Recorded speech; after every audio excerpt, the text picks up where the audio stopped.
ప్రపంచంలో అన్ని సంపదలలో విద్యాధనం సర్వధన ప్రధానం అంటాం.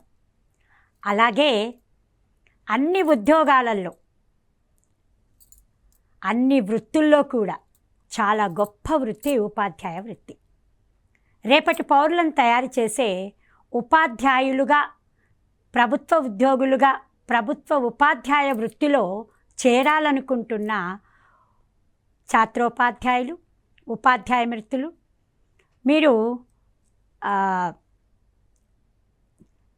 ఇంటర్మీడియట్ పూర్తి చేసి, టీచర్ ట్రైనింగ్ పూర్తి చేసి డిఎస్సి ద్వారా ఉపాధ్యాయ వృత్తికి రావాలనుకుంటున్న ఛాత్రోపాధ్యాయులు, మరి ఎస్జిటి ఉపాధ్యాయులుగా రావాలనుకుంటున్న ప్రతి ఒక్కరూ పేపర్ 1ని టెట్లో అర్హత సాధించాలి.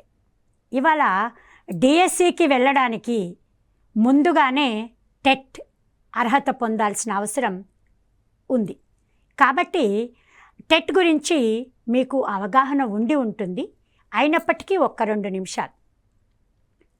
టెట్ అర్హత పొందితే డిఎస్సికి అర్హత ఉంటుంది. డిఎస్సిలో టెట్ మార్కులకు వెయిటేజ్ మార్క్స్ ఉన్నాయి. కాబట్టి ప్రతి ఒక్కరికి కూడా ఇది పోటీ ప్రపంచం. ఈ పోటీ ప్రపంచంలో పరిగెత్తాలి అంటే రాసే ప్రతి విషయానికి మార్కు రావాలి. 150 మార్కులు టెట్లో ఉంటే 140కి ఎక్కువలో మనం ఉండాలి అని ప్రతి ఒక్కరు ప్రయత్నం చేస్తూ ఉంటారు. టెట్ పరీక్షకు 150 మార్కులు ఉంటాయి. వాటిల్లో చైల్డ్ పెడగాలజీ, సైకాలజీమైన 30, లాంగ్వేజ్ 1 అది తెలుగు కావచ్చు, హిందీ ఏదైనా కావచ్చు, వాళ్లకు 30 మార్కులు, ఇంగ్లీష్కు 30 మార్కులు. ఇక్కడ పేపర్ 1 అంటున్నాం కాబట్టి ఎస్జిటీలుగా అపాయింట్ అయ్యే వాళ్ళు ఖచ్చితంగా వీళ్లకు మ్యాథమెటిక్స్, ఈవీఎస్ వీటింటిలో కలిపి మొత్తము 150 మార్కులు ఉంటాయి. మరి ఈరోజు మనము తెలుగు పేపర్ 1లో సిలబస్ ఏముంటుంది, ఏం చదివితే మంచిది, ఎలా సంసిద్ధత పడాలి అనే అంశాలను నేర్చుకుందాం. పేపర్ 1 తెలుగు టెట్లో ఏం చదవాలి అన్నప్పుడు ముందుగా మనం సిలబస్ చూద్దాం. లాంగ్వేజ్ 1 తెలుగుకు మార్కులు 30 కేటాయించబడడం జరిగింది. అయితే ఇక్కడ ఒక్క మాట, ఇంతవరకు మనము టెట్ రాసేటప్పుడు లక్ష్యాధార ప్రశ్నలే ఉన్నాయి, కానీ ఈసారి ప్రభుత్వ నిర్ణయం ప్రకారము ఆన్లైన్లో పరీక్ష నిర్వహించబడుతుంది అని తెలుస్తూ ఉంది. ఇక మనకు ముందుగానే ఈ మాట చెప్తున్నాను, ఇప్పటి వరకు గత పద్ధతిలో గత సిలబస్లోనే టెట్ పరీక్ష ఉంటుంది అని తెలుసు. నోటిఫికేషన్ క్లియర్గా వచ్చినప్పుడు ఏమైనా చేర్పులు మార్పులు ఉంటే కూడా ప్రతి ఒక్కరూ అప్డేట్ అవుతూ దానికి అనుకూలంగా సంసిద్ధపడి పరీక్షను హాజరవ్వాల్సి ఉంటుంది. ఇక తెలుగులో మార్కులు 30 అన్నప్పుడు ఎక్కడెక్కడ తెలుగును చదవాలి అంటే ఏ స్థాయి వరకు చదవాలి, ఏం చదవాలి అని చదివే ముందు ఈ 30 మార్కులు దేనికి కేటాయించబడ్డాయో చూద్దాం. తెలుగులో 30 మార్కులు ఉన్నప్పుడు 24 మార్కులు కంటెంట్కు ఉంటాయి, 6 మార్కులు తెలుగు బోధనా పద్ధతులు మెథడాలజీకి కేటాయించబడుతుంది. ఇక మీరు డిగ్రీ చేసి బీఈడీ చేసిన తెలుగు అభ్యర్థులు, తెలుగు రాసేవాళ్ళు కానీ, ఇక్కడ ఎస్జిటికి హాజరవుతున్న పేపర్ 1 రాస్తున్న వాళ్ళు కానీ తెలుగు సిలబస్ చూసినప్పుడు 2 సమానంగానే కనిపిస్తున్నాయి. 2 సమానంగా కనిపిస్తున్నప్పుడు మా స్థాయి వాళ్ళ స్థాయి ఒకటే ఉంటే ఎట్లా అనే ఒక ప్రశ్న మనమందరి మదిలో ఉంటుంది. అయితే ఒక బేస్ అనేది కామన్గా ఉన్నప్పటికీ అక్కడ ప్రశ్నించే విధానాలు, అక్కడున్న విషయాలు ఆ స్థాయిని బట్టే ఉంటాయి కదా, అది మీరు అందరూ అర్థం చేసుకోవాలి. కాకపోతే తెలుగు భాషను చూసినప్పుడు, మనం ఇప్పుడు సిలబస్ చూసినప్పుడు అర్థమవుతుంది, బేసిక్స్ అన్నీ అందరికీ సమానమే. వినిమయంలో ఉన్నప్పుడు పాఠ్యంలో ఉన్న పాఠ్యాంశాలను బట్టి కొంత వేరియేషన్ ఉంటుంది. ఆ స్థాయిని బట్టి, సామర్థ్యాల సాధనను బట్టి ప్రశ్నించడం జరుగుతుంది. కానీ బేసిక్స్ మాత్రం అందరికీ పేపర్ 1లో కానీ పేపర్ 2లో కానీ మనకు ఒకే తీరుగా కనిపిస్తాయి. ఇక పేపర్ 1 చదివే వాళ్ళు ముఖ్యంగా గమనించాల్సిన విషయం ఏమిటి అంటే, మీరు డిఎడ్ చదివేటప్పుడు తెలుగు అకాడమీ పుస్తకాలు కొనుక్కొని ఉంటారు లేదా తెచ్చుకొని ఉంటారు. ఆ తెలుగు అకాడమిక్ పుస్తకాలను పెడగాలజీ కోసం కావచ్చు, తెలుగు మెథడాలజీ కోసం కావచ్చు, మీరు తప్పకుండా ఇప్పుడు కూడా ఫాలో అవ్వండి. ఇంకా కొత్త వర్షన్స్ ఏమన్నా దాంట్లో అప్డేట్ ఉన్నా చూడండి. మీరు ఇంకా తెలుసుకోవాల్సిన విషయం ఏమిటి అంటే, టెట్ గతంలో పేపర్ 1లో కొంత మెరుగైన మార్కులు ఉన్నప్పటికీ పేపర్ 2లో కొంత తగ్గినట్టుగా గమనిస్తూ ఉన్నాం. అట్లా కూడా పేపర్ 1లో వచ్చిన మార్కులు తక్కువగానే అందరి దృష్టికి వచ్చింది. కాకపోతే గమనిస్తే విషయం ఏమిటంటే, ఇక్కడ మీకు అన్నీ చదివినవే. ఒకటి మీరు విషయపరంగా చిన్ననాటి నుండి చదివినవి, రెండవది మీ పాఠ్యపుస్తకాలలో ఉన్నవి, మూడవది అవి మెథడాలజీగా మీరు ప్రాక్టీస్ చేసినవి. జస్ట్ మీరు వాటిని సరి అయిన విధానంలో రీకాల్ చేసుకొని ప్రశ్నకు ఆన్సర్ని చూజ్ చేసుకోవాలి. ఇవి లక్ష్యాత్మక ప్రశ్నలు ఉన్నాయి కాబట్టి మీరు కన్ఫ్యూజన్ లేకుండా క్లారిటీగా ఉండాలి. మన భాషా బోధన కావచ్చు, మామూలుగా విద్యా లక్ష్యాలలో చూస్తే NCF 2005 కావచ్చు, ఏదైనా కావచ్చు, ప్రతి NCFలో కూడా ఏముంటుంది అంటే, పిల్లవాడు విద్యా లక్ష్యాలలో ముఖ్యమైనది ఏమిటంటే చదువుకొని పరీక్షలో పాస్ అయ్యి మార్కులు తెచ్చుకోవడం మాత్రమే కాదు కదా. విద్యా లక్ష్యాల బోధన తర్వాత బోధన యొక్క ముఖ్య ఉద్దేశము ఏం నేర్చుకుంటారో వాటిని ఇంకొంత నైపుణ్యంతో వినిమయం చేయగలగాలి. ఇక్కడ ప్రశ్నలు కూడా అట్లాగే ఉంటాయి. కాకపోతే బేసిక్స్గా ఈ సిలబస్ ఏమిచ్చిండ్రో చూద్దాం.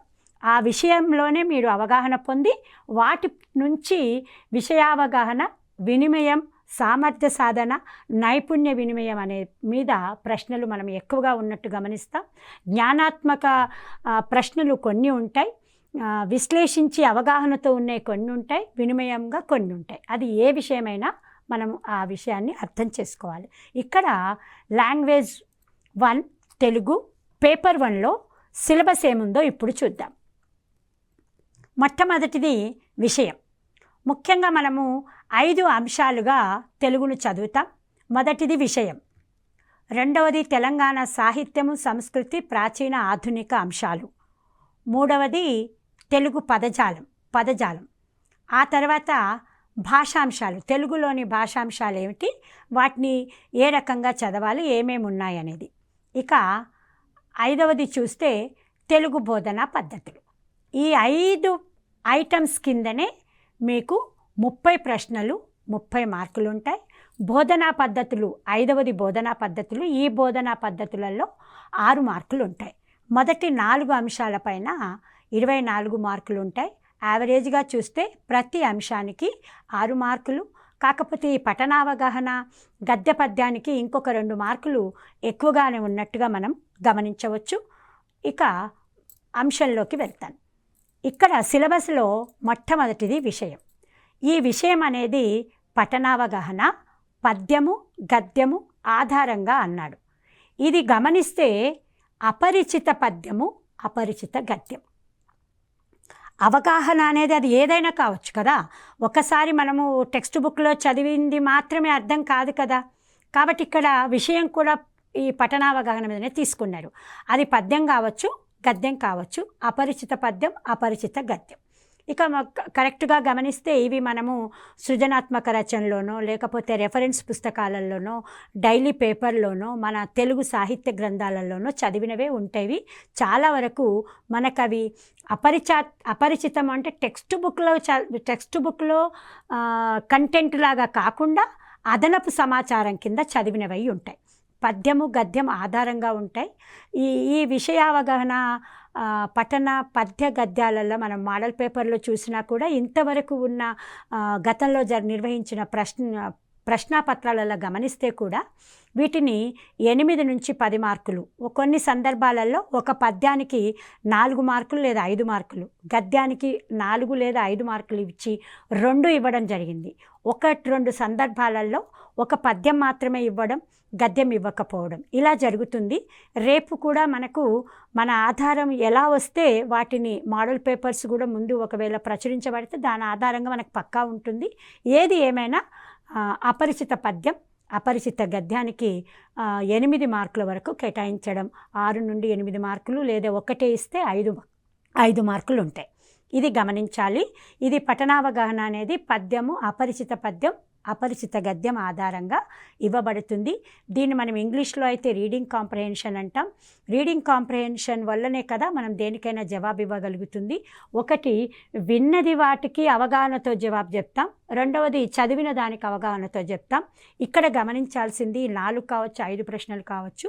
ఒకటి డైరెక్ట్గా ఉండవచ్చు, జ్ఞానాత్మక ప్రశ్నలాగా, కానీ ఎక్కువగా అవగాహన, లక్ష్యాత్మక వినిమయం మీదనే ఉంటున్నాయి. ఇఫ్ నువ్వైతే ఏం చేస్తావా అనే ప్రశ్నలు మామూలుగా రాయడంలో ఉంటాయి, కానీ ఇక్కడ కూడా మనకు కొంత సొంత డెసిషన్ వినిమయం కూడా ఉండే అవకాశం ఉంటుంది. ఇట్లా ప్రశ్నలు కూడా ఏ రకంగా వస్తాయి అనేది కొంత మనసుకు అవగాహన ఉంటే అక్కడ మ్యాటర్ని బట్టి చదివి జవాబు చెప్పవస్తుంది. ఇది మొట్టమొదటిది విషయం. రెండవది, తెలంగాణ సాహిత్యము, సంస్కృతి. పేపర్ 2లో కూడా సిలబస్ చెప్పేటప్పుడు ఇదే విషయాలు చెప్తుంటాం. మరి ఏంటి వేరియేషను అంటే, స్టాండర్డ్ 1వ తరగతి పిల్లవాడు కూడా వింటాడు, మాట్లాడతాడు, రాస్తాడు. 4వ తరగతి పిల్లవాడు, వీటిని కూడా నేను డీటెయిల్గా మళ్ళీ మీకు చెప్తాను. ఇక్కడ తెలంగాణ సాహిత్యము, సంస్కృతి అన్నప్పుడు తెలంగాణలో ప్రాచీన సాహిత్యం ఉంది, ఆధునిక సాహిత్యం ఉంది.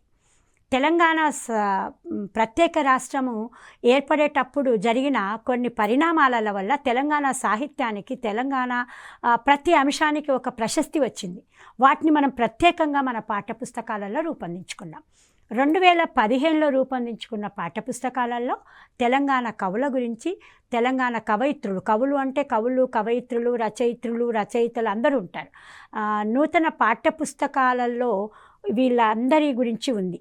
అవే కాకుండా ఈ పాఠ్యపుస్తకాలలో ఉన్న ఇతర తెలుగు కవులు, రచయితలు, అంటే తెలుగు సాహిత్యము ఈ తెలంగాణ రాష్ట్రము వచ్చినంగానే కాదు కదా. ఆంధ్ర రాష్ట్రము, తెలంగాణ, తెలుగు ప్రజలు ఎక్కడున్నా కూడా తెలుగు కోసం పోరాడారు. తెలుగు కోసం మనం గత యుగాలుగా చూస్తున్నాం. ఆ సాహిత్యానికి సంబంధించి ప్రముఖులవి కొన్ని ఇక్కడ ఉన్నాయి. కాబట్టి తెలంగాణ సాహిత్యము, సంస్కృతి ప్రాచీనం, ఆధునికంలో 2015లో రూపొందించిన పాఠ్యపుస్తకాల ఆధారంగా చదవాల్సిన అవసరం ఉంది. అయితే పేపర్ 1 చదివే వాళ్ళు మరి ఏ పుస్తకాలు చదవాలి అంటే, 1 నుండి అప్పర్ ప్రైమరీ వరకు, సెకండరీ లెవెల్ స్టార్ట్ అయ్యే వరకు చదవడం మంచిది. అయితే 1, 2 కేవలం వర్ణమాలలు, వాటి యొక్క పొల్లులు, అచ్చులు, వాటితో పాటు గుణింతాలు, ఒత్తులు, వాటి మీద ప్రాక్టీస్గా ఉంటున్నాయి. కాబట్టి 3వ తరగతిని బేస్గా తీసుకోవడం జరిగింది.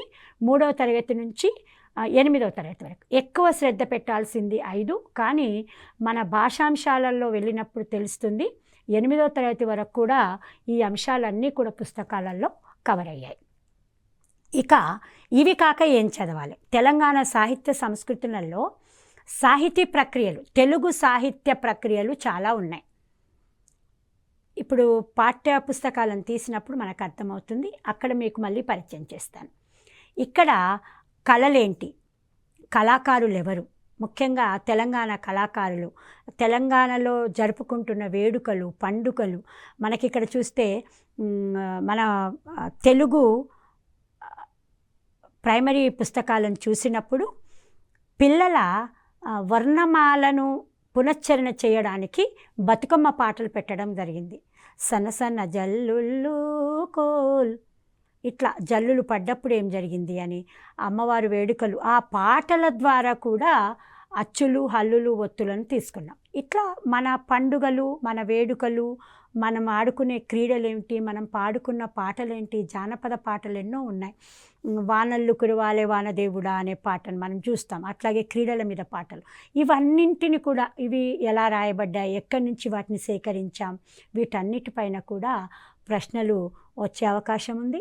ఈ సందర్భంలో తెలంగాణ అనుకున్నప్పుడు ఈ మధ్యకాలంలో తెలంగాణ రాష్ట్ర గీతంగా, తెలంగాణ మాతృగీతంగా మనం జయ జయ హే తెలంగాణ మన అందశ్రీ గారు రాసిన పాట కూడా ఉంది. ఇట్లా అప్డేట్స్ ఏమన్నా ఉంటే కూడా మీరు యాడ్ చేసుకోవాల్సిన అవసరం ఉంది. ఇక 3వ అంశం పదజాలం. పదజాలంలో సామెతలు, జాతీయాలు, ఇవన్నీ మన నిజ జీవితంలో పుట్టేవి. ఏమంటారంటే పుంటికూర తిన్నా సరే పుట్టింట్లో ఉండాలి అని, అట్లా రకరకాలవి. కడుపు నిండినట్టుందమ్మా, కడుపు మంటలాగుందమ్మా, ఇట్లా కొన్ని ఇవి 2 అర్థాలు వస్తుంటాయి. వాళ్ళ జీవితంలో ఉన్న అనుభవాలను చూపించేవి కొన్ని జాతీయాలుగా వాడుతున్నాం, సామెతలు వాడుకుంటున్నాం, పొడుపు కథలు ఉంటున్నాయి. ఈ తెలంగాణ పదజాలాలు మాండలికాలు ప్రత్యేకంగా ఉన్నాయి. ఇక పర్యాయ పదాలు, నానార్థాలు, వ్యతిరేక పదాలు, అర్థాలు, ఉత్పత్తర్థాలు, ప్రకృతి వికృతులు, ఇవన్నీ కూడా ఈ పదజాలాలు సహజంగా మనకు పుస్తకంలో పాఠం రూపంలో మనం మాట్లాడే రూపంలో ఉంటాయి. కానీ ప్రత్యేకంగా చూస్తే వీటన్నింటికి అసలు ఇవంటే ఏమిటి, వీటికి కొన్ని ఉదాహరణలు ఆ పాఠ్య పుస్తకంలో ఇవేమన్నా ఉన్నాయా, వాటి మీద శ్రద్ధ పెడుతూ చదివితే చాలు. మనం తీసుకునేటప్పుడు అట్లా కేటాయించుకొని ప్లాన్ చేసుకోండి, టైం కూడా ఉంటుంది. ఇంకొక విషయం కూడా చెప్పాలనుకున్నాను, టెట్ అవగాహనలో చెప్పాను, మీకు ఇంచుమించు 55 నుంచి 60 రోజుల టైం ఉంది. అటు డిఎస్సికి ప్రిపేర్ అయ్యే సిలబస్లో ఎక్కువ భాగం ఇందులో కూడా ఉంది కాబట్టి 2 వైపులా ఉపయోగపడేటట్టు చూసుకోండి. మొదటి ఏదైతే హార్డ్గా ఉందో వాటిని చదువుకొని ఆ తర్వాత మీరు గతంలో చదివి ఈజీగా ఉన్న వాటిని రివిజన్గా కూడా పెట్టుకోండి. ఇది ఇక తెలుగులో పేపర్ 1లో 3వది సిలబస్ ప్రకారం పదజాలం, 4వవి భాషాంశాలు. భాషాంశాలు అంటే అసలు ఇక ప్రైమరీ స్కూల్ టెక్స్ట్ బుక్స్ చూసినప్పుడు మనకు అర్థమవుతుంది. మొదటి తరగతి నుండి వర్ణమాలలు, ఆ తర్వాత అచ్చులు, హల్లులు, ద్విత్వాక్షరాలు, సంయుక్తాక్షరాలు, సంశ్లేషాక్షరాలు, అవి పిల్లలకు కూడా ఈ మధ్యకాలంలో మనము వ్యాకరణంలాగా చెప్తలేము, వినియోగంలోనే చెప్తా ఉన్నాము. అది మీరు గమనించుకోండి. అందుకే అన్నాను నేను, లక్ష్యాధారమైన ప్రశ్నలు కూడా వినిమయంలోనే ఎక్కువ అడుగుతూ ఉంటారు. ఇక వాక్యాలు, వర్గయుక్కులు ఏమిటి, అసలు పరుషాలేంటి, సరళాలేంటి, భాషా భాగాలేంటి, లింగాలేంటి, వచనాలు, కాలాలు, విభక్తులు, అవ్యయాలు, విరామ చిహ్నాలు, ఇవన్నీ చూస్తే మాటలు చాలా పెద్దగా ఉంది. అసలు లింగాలు అంటే ఏంటి, అసలు స్త్రీలింగం, పుంలింగం అవి ఏంటి, వచనాలు ఏ వచనాలు ఉన్నాయి, కాలాలు ఎన్నిటిగా కేటాయించాం, వాటికి ఒక్కొక్క 2 ఉదాహరణలు మీరు మనసులో పెట్టుకుంటే చాలు. పాఠ్యాంశాలలో పాఠాలలో వచ్చినవి సపరేట్గా మనము నోట్ చేసుకోవచ్చు, లేదా నోట్ చేసిన అంశాలు కూడా చాలా రకాలుగా దొరుకుతూ ఉన్నాయి, వాటిని తీసుకుంటే చాలు. ఇక విభక్తులు ఏందైతే మనం వాక్యం చేయలేము, వాక్యాలు ఏర్పడేటప్పుడు కూడా మనం కొన్ని అక్షరాలు పదాలుగా మారి అర్థవంతమైన కొన్ని పదాలు వాక్యాలుగా మారుతున్నాయి. ఈ వాక్యాలలో మరల సరళ వాక్యాలని అన్ని రకాలు ఉన్నాయి. కానీ ప్రతి దాన్ని ఒక టైటిల్గా చూసుకొని కొన్ని ఉదాహరణలతో పెట్టేసుకుంటే చాలా, అప్పుడు కన్ఫ్యూజన్ రాదు. ఇక విరామ చిహ్నాలలో మనం చూస్తే కామాలు, పులి స్టాపులు రాసేటప్పుడు ఎక్కడుంటాయి అనేది ఇప్పుడు మనం అలా రాయమంటలేడు, కానీ ఆ వాటిపైన ప్రశ్న అడిగినప్పుడు మనం గుర్తించగలిగి ఉంటే చాలు. ఇక సందులు చూసినప్పుడు తెలుగు సందులు, సంస్కృత సందులు, సమాసాలు, క్రియలు, సమాపక అసమాపక క్రియలు అంటే ఏంటి, వాక్యాలలో రకాలేంటి, ఆశ్చర్యార్థక వాక్యాలు, విద్వర్ధక వాక్యాలు, ప్రశ్నార్థక వాక్యాలు, మనకు ప్రైమరీ టెక్స్ట్ బుక్స్లలో చూసినప్పుడు వీటన్నింటికి కొంత బేస్ మనకు కనిపిస్తూ ఉంది. ఆ తర్వాత తరగతి సెకండరీ లెవెల్ పెరిగినప్పుడు ఆ పాఠ్యాంశాలలో వీటిని పెంచుకుంటూ పోతూ ఉన్నారు. కాబట్టి అదే రకంగా బేసిక్స్ 2 వైపులా సిలబస్లో మనకు ఈక్వల్గా కనిపిస్తూ ఉంటాయి. ఇక కర్తని, కర్మని వాక్యాలు, ప్రత్యక్ష పరోక్ష వాక్యాలు, ఏవైతే నిషేధార్థక వాక్యాలు ఉంటాయి, మరి ఇక అలంకారాలు, ఛందస్సు, ఇవైతే మనకు పాండిత్యానికి ఇవే మూలమవుతున్నాయి. ఒక పండితుడు పుట్టాలి అంటే సహజంగా అతనిలో పండితుడు మేల్కోవడానికి ఛందస్సు, అలంకారాలు బాగా ఉపయోగపడుతూ ఉంటాయి. వాటిని నేర్చుకుంటే ఇవి అని తెలుస్తుంది, కానీ సహజంగానే మనలో ఉద్భవిస్తూ ఉంటాయి. కాబట్టి వాటిని ఇది ఈ ఛందస్సు, ఈ అలంకారం, ఈ వాక్యం ఇలా అలంకారం అవుతుంది అనేవి కొంత గుర్తుపెట్టుకుంటూ ముందుకు సాగాలి. ఇక ఫైనల్గా 24 మార్కులు ఇప్పటి వరకు చెప్పింది జరుగుతుంది. చివరిది బోధనా పద్ధతులలో మీరు చదివిన డిఎడ్లో ఉంటుంది ఈ తెలుగు భాష పట్ల తెలుగు బోధనా పద్ధతులు. మరి భాష ఎందుకు, అసలు భాష యొక్క లక్ష్యాలు ఏమిటి, మీరు అక్కడ చదువుకొని ఉంటారు. ఆ తెలుగు భాష మనకు వినిమయం కోసము, మన యొక్క అభిప్రాయాలు చెప్పడం కోసం సహజంగా పుట్టింది. కాకపోతే భాష కూడా ఒక నదీ ప్రవాహంలాగా స్పందించే మనసుతో ముందుకు పోతూ మనం చూస్తే మన తాతల నాడు మాట్లాడిన భాషకు మన పిల్లలు మన నెక్స్ట్ తరాలు మాట్లాడుతున్న భాషలో ఎన్నో భాషలు కలగలుపుగా వచ్చేస్తూ ఉంటాయి. ఇక ఒక్కొక్క దగ్గర కొన్ని మాండలికాలు కూడా ఉంటాయి. ఇవన్నీ కూడా మరి ఇట్లా మాతృభాష అంటే ఏమిటి, అసలు భాష యొక్క లక్ష్యాలు ఏమిటి, ఈ భావనలు ఏముంటాయి, భావనలు చాలా ఉండవచ్చు. కానీ ఒక ఉపాధ్యాయుడిగా మీరు మారుతున్నప్పుడు ఈ లక్ష్యం కావచ్చు, సామర్థ్యాలు కావచ్చు, నైపుణ్యాలు కావచ్చు, అది తరగతి గదికి అన్వయించబడాలి.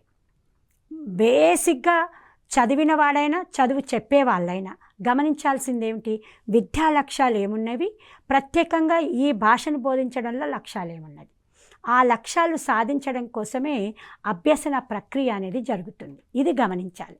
ఈ అభ్యసన ప్రక్రియలో ఏ నైపుణ్యాలు నేర్పుతున్నాం, దాని ద్వారా పిల్లవాడు ఏ సామర్థ్యాలు సాధించాడు, అది తరగతి గదికి ఎట్లా అన్వయిస్తాం. వీటిల్లో మనకు ఈ ట్రైనింగ్ చేసిన ప్రతి ఒక్కరికి తెలిసి ఉంటుంది, ప్రణాళిక రచన అనేది చాలా అవసరం ఉంటుంది. ఇప్పుడు ఏం పని చేసినా, ఏ పాఠం చెప్పినా, మనం ప్రిపేర్ అయినా ఒక ప్రణాళిక రచన అనేది ఉండాలి. అంటే అది ఇమీడియట్గా చేసేది అంటే పీరియడ్ ప్లాన్స్ అంటాం, తర్వాత యూనిట్ ప్లాన్స్ అంటాం, వార్షిక ప్లాన్ అంటాం. అట్లా మనిషి జీవితంలో కూడా ఇమీడియట్గా లక్ష్యాలు ఉంటాయి, సుదీర్ఘ లక్ష్యాలు ఉంటాయి. వీటన్నింటినీ సాధించుకోవడానికి ఒక ప్రణాళిక ఉంటుంది. ఆ ప్రణాళిక రచన సాధ్యం కోసమే మనం ఇక్కడ పాఠ్యగ్రంథాలు ఇక్కడ రాసుకుంటూ ఉంటాం. ఈ పాఠ్యగ్రంథాల ఆధారంగా మనము మన యొక్క సామర్థ్యాలు, నైపుణ్యాలను సాధించే ప్రయత్నంలో ఉంటాం. ఇక ముఖ్యంగా భాషా బోధనలో సాహిత్య ప్రక్రియలు చాలా ఉన్నాయి. భాషలో ఒక్కొక్క సాహిత్యానికి ఏ ప్రక్రియ వాడుతున్నాం, ఆ నైపుణ్యం ఎట్లా సాధిస్తామనేది. ఇక బోధనాభ్యసన సామగ్రి మనకు టీఎల్ఎం అంటున్నాం. ఈ మధ్యకాలంలో నిరంతర మూల్యాంకనం అనేది వచ్చింది. డిజిటల్ యుగంలో ఉన్నాం మనం.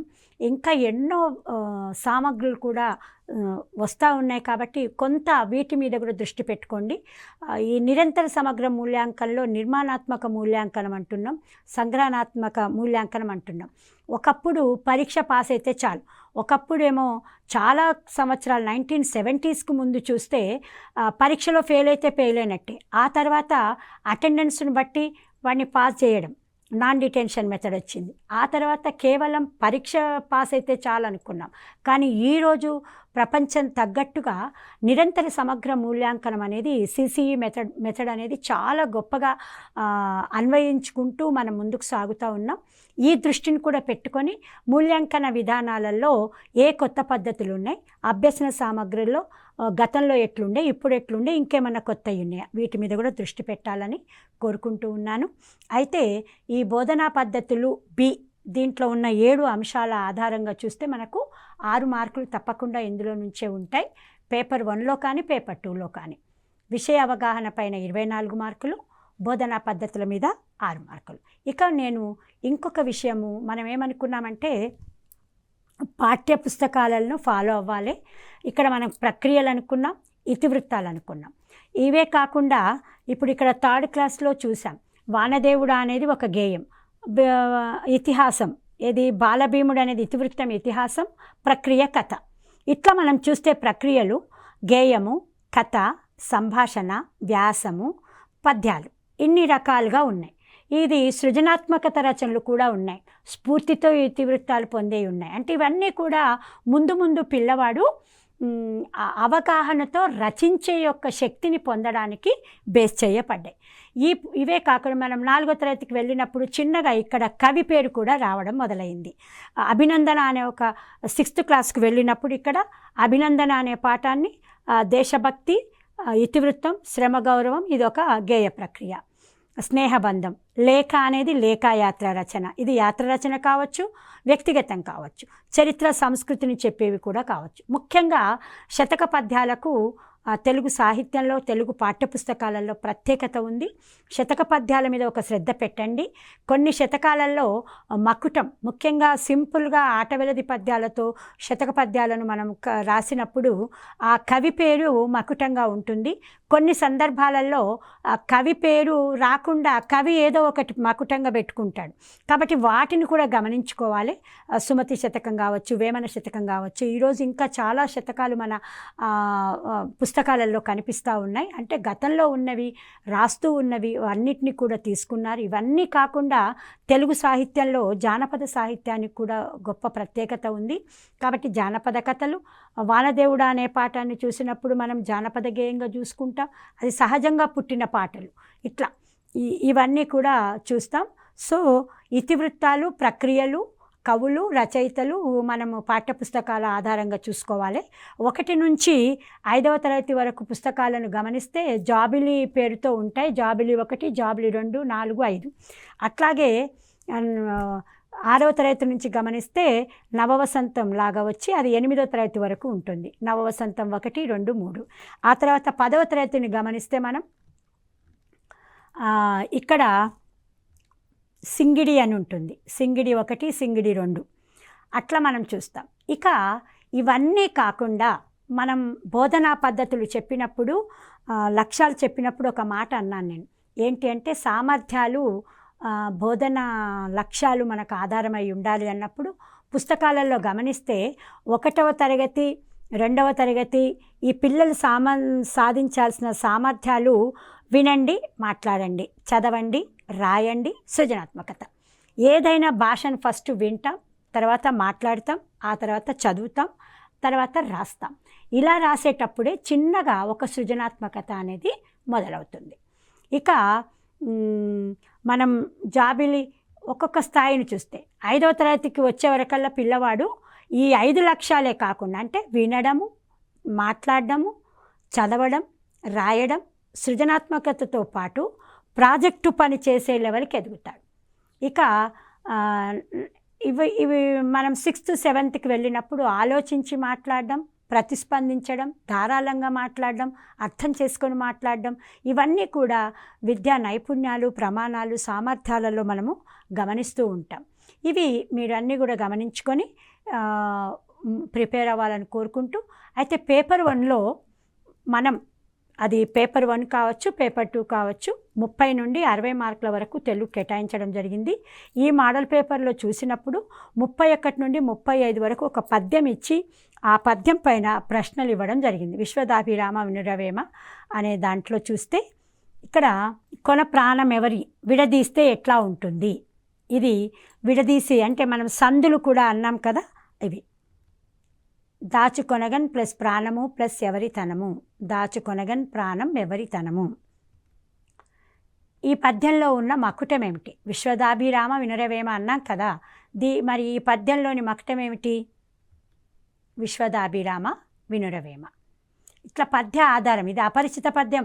మనకు వేమన పద్యాలు పరిచితమే కానీ కొన్ని సందర్భాల్లో టెక్స్ట్ బుక్లో రాకపోవచ్చు, కానీ ఆయన పద్యాలు ఇంకొక దగ్గర చదువుతాం. మనము నరసింహ శతకాన్ని చూసినప్పుడు కూడా చాలా పద్యాలు పెద్దవాళ్ళ నుండి ఇప్పటి వరకు వాటి శతక పద్యాలు చాలా ప్రాచుర్యంలో ఉన్నాయి.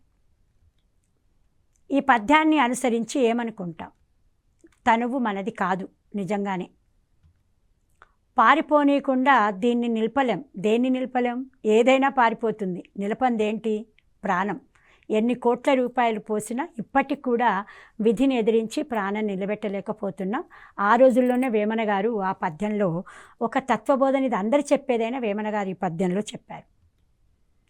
వేమన చెప్పదలుచుకుంది ఏంది అసలు ఈ పద్యం ద్వారా అనేది అదే చెప్పాను కదా. లక్ష్యాత్మక ప్రశ్నలు ఉంటాయి. ఇవి మన యొక్క థీమ్ను, అవగాహనని, వినిమయాన్ని కూడా ప్రశ్నిస్తాయని. ఇతను ఏం చెప్పదలుచుకున్నాడు అన్నప్పుడు తనువు, ధనం, ప్రాణం ఇవేవి మనం కాపాడుకోలేం. ఎంత అనుకున్నా మనము అస్థిరమే.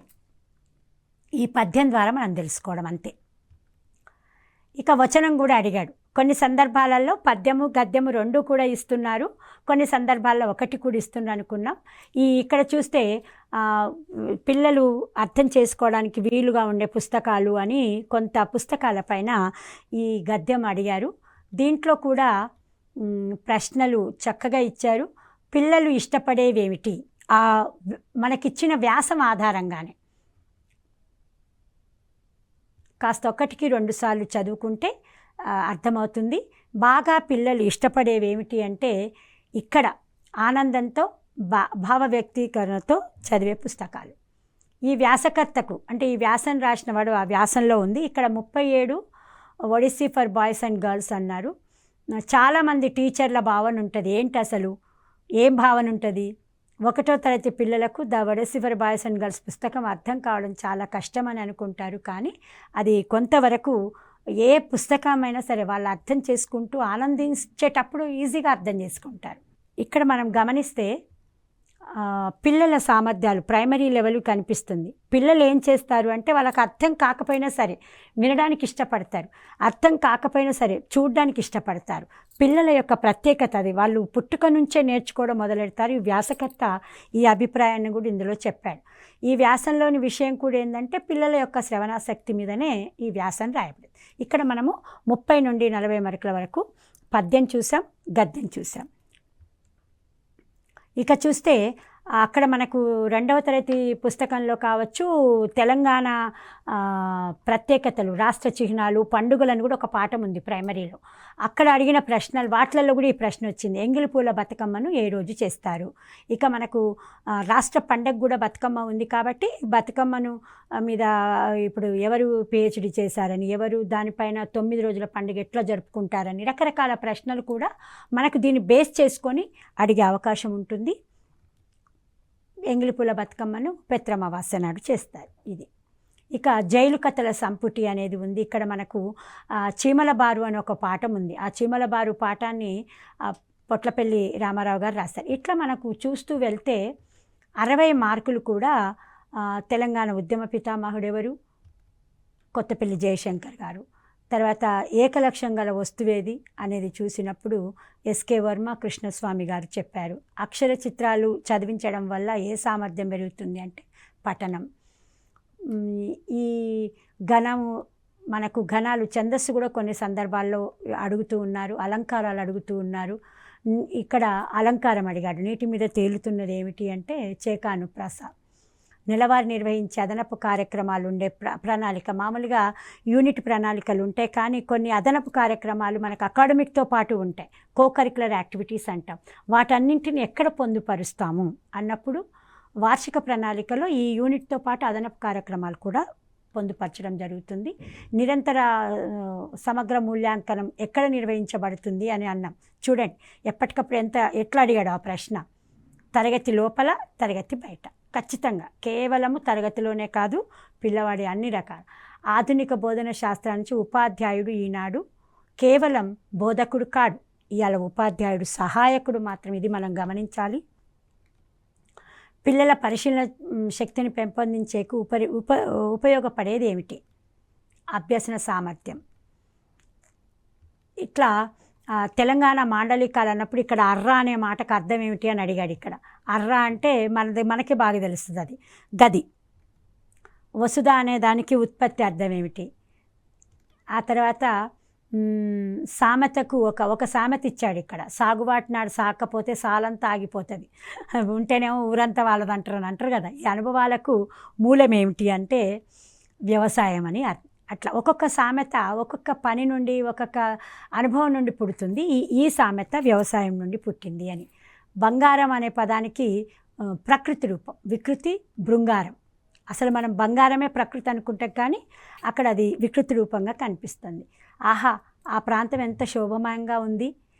ఇక్కడ అవ్యయ పదం ఏంటి? అవ్యయాలు మనము భాషా భాగాలలో అవ్యయం మీద కూడా కొంత శ్రద్ధ పెట్టండి. అవ్యయాలం అంటే ఆహా అనేది అవ్యయం ఈ వాక్యంలో, రైట్.